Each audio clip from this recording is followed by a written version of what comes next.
Hi అండి. Welcome back to our channel Shri Lucky's happy world. ఈరోజు మన వీడియోలోని రేపు వైకుంఠ ఏకాదశి ఏ విధంగా చేసుకోవాలి, ఉపవాసం ఎలా చేయాలి, ఎలాంటి నియమాలు పాటించాలి, ఏకాదశి వ్రతం 3 రోజుల పాటు ఎలా చేయాలనే పూర్తి డీటెయిల్స్ అయితే ఈ వీడియోలో సింపుల్గా చెప్పానండి.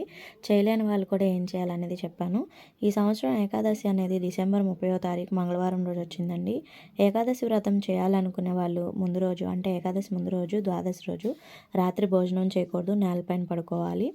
మరుసటి రోజు తెల్లవారుజామునే నిద్రలేచి ఏకాదశి రోజున ఇల్లు వాకిలి శుభ్రం చేసుకోవాలి. తర్వాత స్నానం చేసే నీటిలోని ఆవు పంచకం కానీ పసుపు నీళ్ళు కానీ వేసుకొని తలస్నానం చేయాలి. తల రుద్దుకోకూడదు. ఒంటికి సబ్బు పెట్టుకోకుండా ఉంటే ఇంకా మంచిదండి.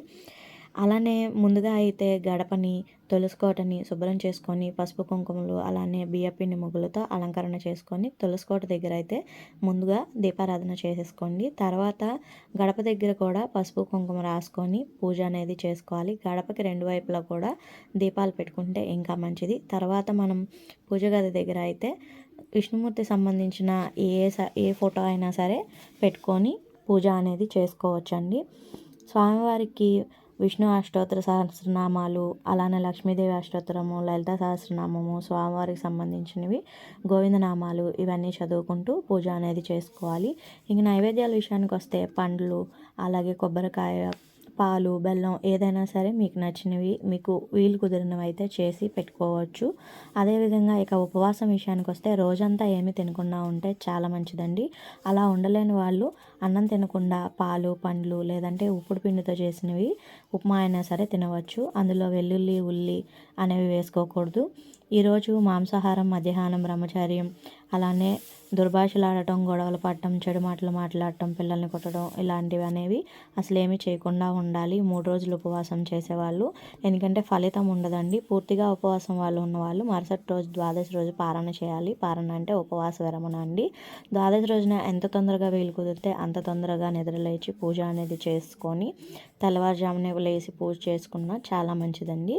తర్వాత ఎవరినైనా ఒక అతిథిని పిలిచి భోజనం పెట్టి వారు తిన్న తర్వాత మీరు కూడా భోజనం అనేది ద్వాదశి గడియలు ఉండంగానే ముగించేసుకోవాలండి. ఒకవేళ మీకు ఓపిక ఉందంటే ఎక్కువ మందినైనా సరే పిలిచి భోజనాలు అనేవి పెట్టుకోవచ్చు. ఈ విధంగా చేసుకొని మనం గడియలు ఉన్నప్పుడే ద్వాదశి గడియలు ఉన్నప్పుడే చేసి మనం కూడా భోజనం అనేది చేస్తే మనకి సంపూర్ణ అనుగ్రహం అనేది ఆ మహావిష్ణువుది కలుగుతుంది. వైకుంఠ ప్రాప్తి కూడా కలుగుతుంది. స్వామివారికి పూజ చేసేటప్పుడు ఖచ్చితంగా ఎర్రని పువ్వులు కానీ పసుపు రంగు పువ్వులు కానీ అదేవిధంగా తులసి ఆకులు సమర్పిస్తే చాలా మంచిదండి. ఆ వైకుంఠ ప్రాప్తి అనేది కలుగుతుందన్నమాట. అదేవిధంగా స్వామివారికి ఈరోజు స్వామివారి నామాలు చదువుకుంటూ ఉండటం, గుడికి వెళ్ళటం, అక్కడ స్వామివారి సేవలో ఉండటం అనేది చాలా మంచిది.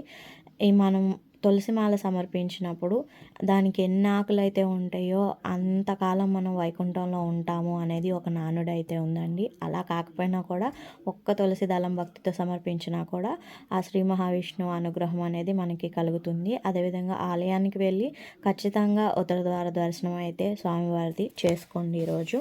ఒకవేళ మీరు ఈరోజు 3 రోజులు మేము చేయలేము అనుకునే వాళ్ళు ఎవరైనా సరే ఆ ఏకాదశి రోజైనా సరే ఖచ్చితంగా కుదిరినంత వరకు టిఫిన్ చేయకోకుండా ఉండి మధ్యాహ్నం పాలు, పళ్ళు ఇలా ఉప్పుడు పిండితో సంబంధించినవి, అల్లం, వెల్లుల్లి ఇలాంటివి, ఉల్లిపాయ ఇలాంటివి మసాలాలు అలాంటివి ఏమి లేకోకుండా ఉన్నవి చూసుకొని తిని సాయంత్రం కూడా మీరు టిఫిన్ చేయగలిగితే చాలా మంచిదండి. ఆ విధంగా ఒక్కరోజు చేసినా కూడా 3 రోజులు మేము చేయలేకపోయాము అనే బాధ అయితే మీకు ఉండకుండా ఉంటుందన్నమాట. అందుకని ఎలాగైనా చేసుకోవచ్చు ఆ ఒక్కరోజైనా సరే. అన్నం అయితే అస్సలు తినకండి. ఎందుకంటే ఈరోజు అన్నంలోని ముర అనే రాక్షసుడు దాక్కొని ఉంటాడని మనకి పురాణాలు అయితే చెబుతున్నాయి. బియ్యంలో ఉంటాడంటండి. అందుకని చెప్పని అన్నం తినకుండా అవాయిడ్ చేయడం చాలా మంచిది. అన్నం తినమంటే మనం పాపాన్ని తిన్నట్టే అని మన పెద్దలు పురాణాలు అయితే చెబుతున్నాయి. కాబట్టి ఈరోజు అన్నం తినకుండా ఉండడం సాధ్యమైనంత వరకు ప్రయత్నించండి. ఈ వీడియో మీకు ఉపయోగపడింది అనుకుంటున్నాను. ఈ వీడియో కనుక మీకు నచ్చినట్లయితే please do like, share and subscribe to my channel. మరిన్ని ఇంట్రెస్టింగ్ వీడియోస్ కోసం మా ఛానల్ని చూస్తూనే ఉండండి. Thank you. Om Namo Venkatesaya.